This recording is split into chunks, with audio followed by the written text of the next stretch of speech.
एक सज्जन कह रहे थे कि माँ बाप में क्या फर्क, दोनों बराबर है, और आप इस समानता के युग में बड़े छोटे की बात करते हैं। क्या अंतर है? माँ बाप बराबर, सब बराबर, तो माँ बाप भी बराबर। हमने कहा ये शब्द ही अंतर बताते हैं। जब हम लोग बोलते हैं माँ तो मुंह खुल जाता है, जब बोलते हैं बाप तो बंद हो जाता है। जिसके आगे बालक का मुंह खुल जाए, मुखर होकर कुछ मांग सके, वह माँ है, और जिसे देखते ही बंद हो जाए वो बाप है। बालक पिता से अपने मन की बात नहीं कह पाता, माँ से कहता है। इसलिए भगवान को भी हमने पहले माता के रूप में ही देखा। त्वमेव माता च पिता त्वमेव त्वमेव बंधुश्च सखा त्वमेव।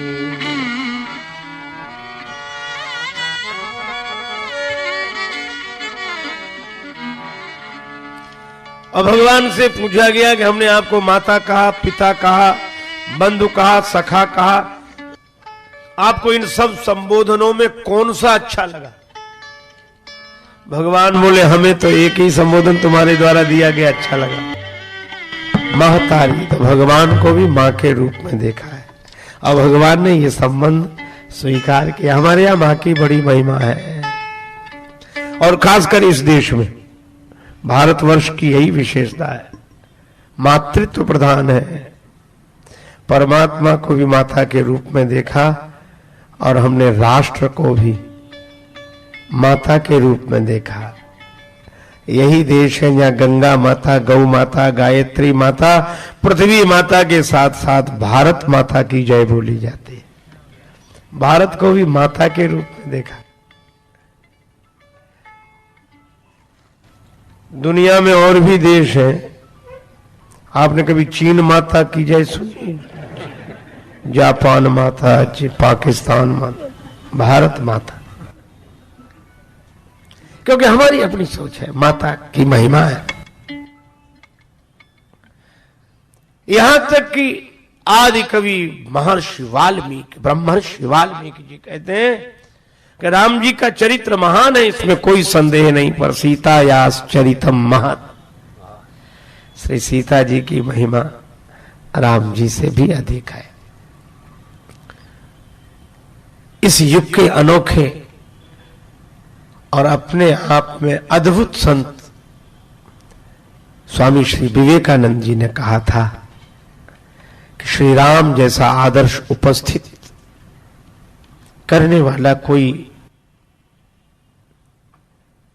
सदाचारी संस्कारवान व्यक्ति भले ही एक बार फिर जन्म ले भी ले, पर सीता ऐसी देवी का जन्म बार बार नहीं होता, बार बार स्थिर। राम जी की क्या महिमा, अच्छा बताओ।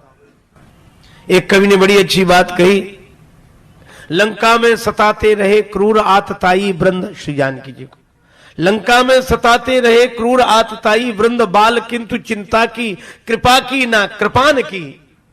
और राम जी गए थे वन एक बार जीवन में, किंतु वनवास गई दो दो बार जाने के। राम जी एक बार वन गए, इसीलिए तो महिमा है। श्रीमद् भागवत में कहा, त्यक्त्वा सुदुस्तेज सुरेप्सित राज्य लक्ष्मीम धर्मिष्ठ आर्य वचसा यदगादरण्यम माया मृगम दयितयेप्सित मनवधावद वंदे महापुरुष ते चरणारविंद। एक बार ही तो गए, पर जानकी जी दो दो बार,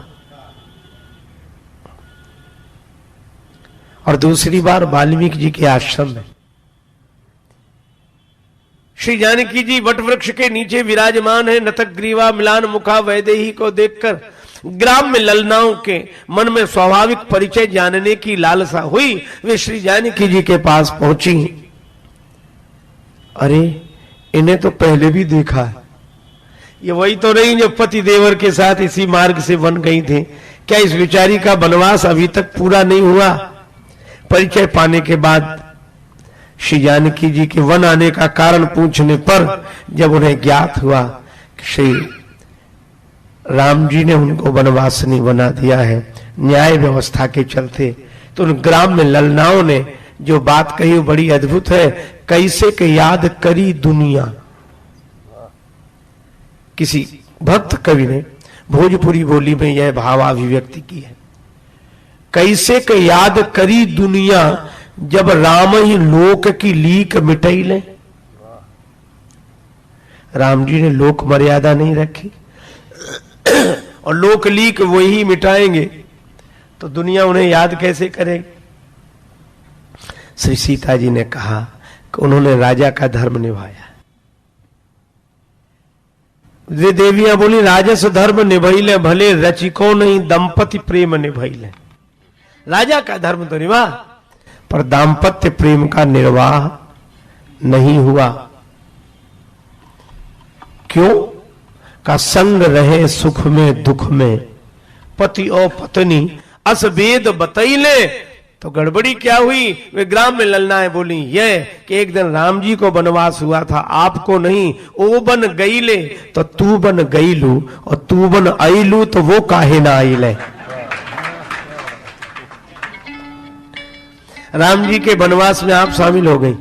अयोध्या की न्याय व्यवस्था ने राम जी को वन भेजा तो आप उनके वनवास में शामिल हो गई। और आज उसी अयोध्या की न्याय व्यवस्था ने जब आपको वन भेजा तो वो क्यों नहीं आपके वनवास में शामिल हुए?